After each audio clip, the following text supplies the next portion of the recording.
What's good, YouTubers and YouTubettes? This is JB Sports, back again with another one, doing a little quiet storm post-fight analysis for Devin the Dream Haney versus Haney-Kambosos. Devin the Dream Haney put on a beautiful display of boxing, a beautiful display of being the technically superior boxer, as he was able to utilize his best weapon, that's the jab. Made Kambosos have to reset time and time again. He was able to hit him with the 1-2 and turn him throughout the 12-round affair. He was able to show that he is the top dog in the lightweight division. Beautiful performance by Devin the Dream Haney, becoming the youngest and first American undisputed lightweight champion since Pernell Sweet Pea Whitaker.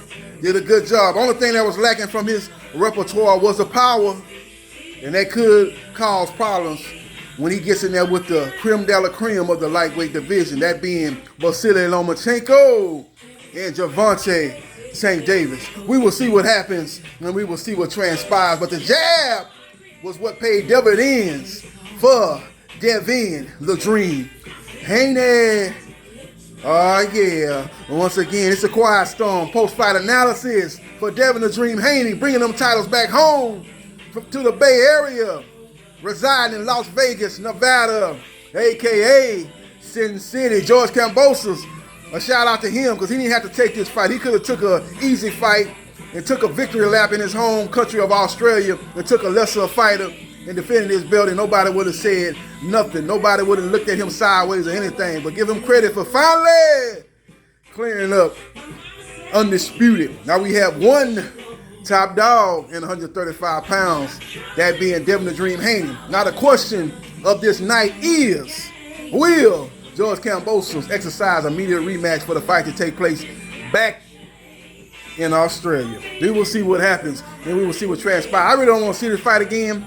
I know that Devin the Dream Haney is a superior fighter. I don't want to see this again. It wasn't that much of an exciting fight. A lot of people say this was a good sparring session, and he just showed to be levels above Haney-Kambosos, like he said, going into this fight. But it's up to Haney-Kambosos to exercise or not exercise the immediate rematch. It's going to be interesting to see will ESPN be willing to put up the dollars needed to put this fight back in Australia. You got to understand, it costs a lot more money for the stage that fight 14-hour plane rides away in Australia than stage it here in Las Vegas. And the contract states for the fight that definitely takes place, if it does take place, in Australia. We will see what happens, and we will see what transpires. Good time. Oh yeah, I'm having a good time tonight. I'm enjoying this victory by Devin the Dream Haney. Woo! As we jam, it's an R&B that's going down. Devin the Dream Haney, the best, and everybody else is the rest. Number one guy, the only guy that else is holding the belt is Gervonta St. Davis. He's holding the regular version of the WBA title, but everybody knows right now that Devin the Dream Haney is holding the super version of the WBA lightweight title. We'll see if those two great champions end up colliding sometime in 2023. Don't see it happening in 2022, as again, if Devin Haney doesn't fight the immediate rematch with Haney-Kambosos, he will be looking to take on Vasily Lomachenko next. Definitely his promoter, Bob Arum, is going to be looking to keep his next fight in-house. They're not going to be looking to, they probably would consider a fight with Tank Davis, but at this stage, they're both on different schedules, as Tank Davis already has a fight lined up in December.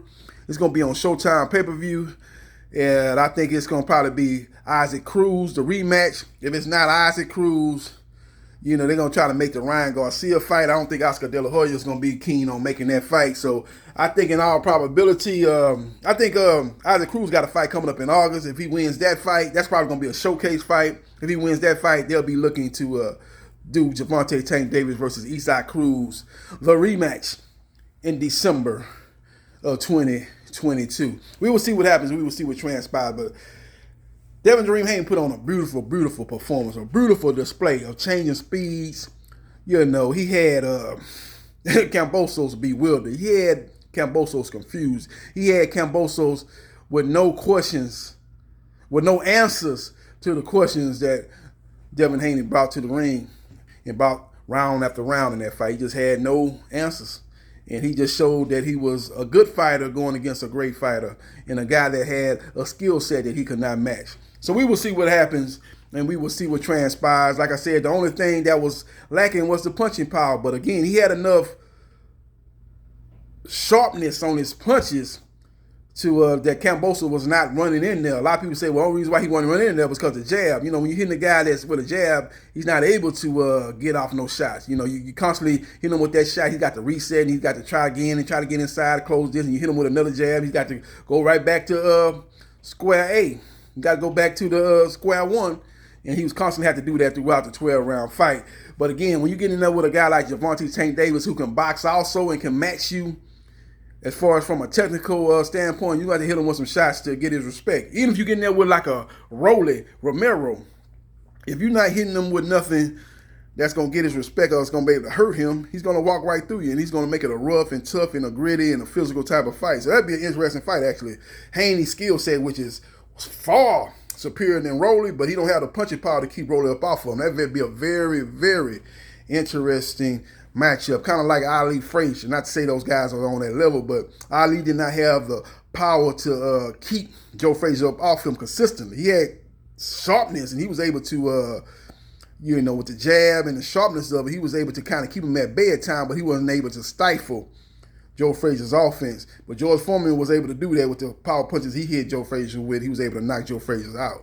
When you got a guy that's lacking defensively, but you don't have no power, and you steady hitting them with those shots, you'll beat him if it goes 12 rounds. But if that guy got power, you got to make no mistake over the 12-round fight. If you do, you're subject to get knocked out. So that would make that for an intriguing matchup between Rolly Romero versus Devin Haney. But that's just one of many potential matchups in the lightweight division. The lightweight division, outside of the welterweight division, is probably the hottest division in boxing. You got guys like Gervonta Tank Davis. You got Vasily Lomachenko. You got Isaac Cruz. You got Ryan Garcia. And then you got the top dog in the division, Devin the Dream Haney. You still got George Kambosos, who should be able to get some good fights at 135. And you got just some great guys. You got some young guys coming up. Guys like Rivera. Guys coming up like that. You know, you got some great, good young guys coming up that could be making their move and making their name in the lightweight division. So we will see what happens and we will see what transpires. But great performance by Devin the Dream Haney. And he utilized his best weapon. Once again, it was a jab. Did a good job with 1-2. Did a good job of jabbing to the body. I thought George Kambosos should have jabbed to Devin Haney's body. He was head hunting too much. Couldn't catch him. He had George Kambosos figured out. You could tell right at the beginning of that fight that he had George Kambosos very well scouted. You could tell he had watched a lot of film, and it's like they almost knew what George Kambosos was going to do before George Kambosos was going to do. He was able to jab. He was able to keep. You noticed in that fight, Haney kept the right hand high guard up. And every time Kambosos would try to catch him with that left hook, he would block it. He would jab. He would try to throw that left hook, he had it blocked. He caught him with a few left hooks, but it was just very few and far between. As again, Bill Haney, Yo Judah, they did a good job of preparing Devin Haney for everything that George Kambosos brought to the table. And it wasn't enough, obviously, as he got dissected and he got washed by the great young champion and Devin the Dream Haney. Devin Dream Haney has great footwork. He's a very big lightweight. He don't fight big, his punches are not like a big lightweight. Therefore, he fight big. He utilizes his height, he utilizes his length. He's not a guy that knows how to control distance. But a guy that's, to me, one of the bigger lightweights in the division, you would think he would have more power than he possesses, but maybe as he get older, he's number 23 years old. Maybe as he get older, his power will come. But usually, if you're not known to be a hard puncher early on in your career, you're going to be like that throughout your career. It very rarely changes. You look at Paulie Malignaggi, he was feather-fisted when he came into boxing. He was feather-fisted when he left boxing. You look at,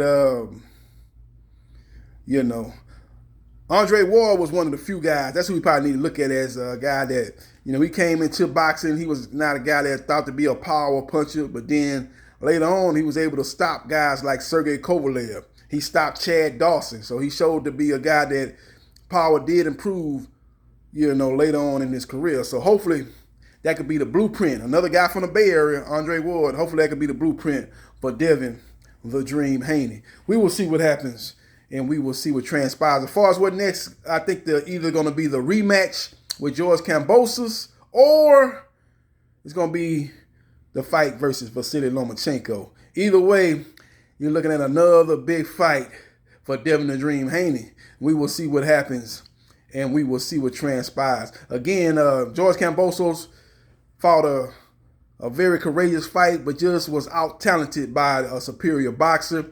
I thought he was just looking for the one shot. He was trying to counter.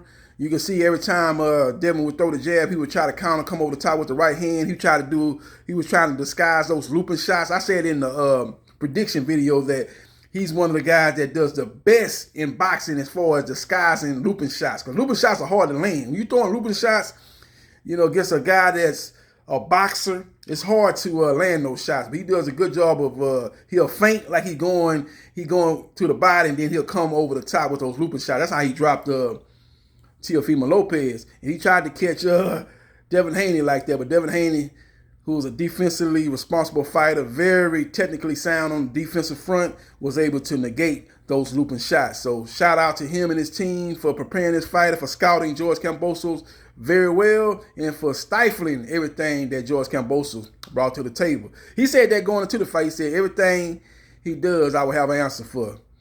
You know what I'm saying? We scouted him very well, and I'm just a better fighter, and I'm just on a whole nother level. And everything he said going into this fight came to fruition. So you got to give this guy credit. You got to call him Nostradamus for everything that he said going into the fight. Everything he predicted, it came to fruition over a 12-round affair. So shout out to Devin Haney and his team, led by his father, Bill Haney. And they're going to bring those belts back home to the Bay Area. Let me know your thoughts on who you think Devin the Dream Haney should fight next.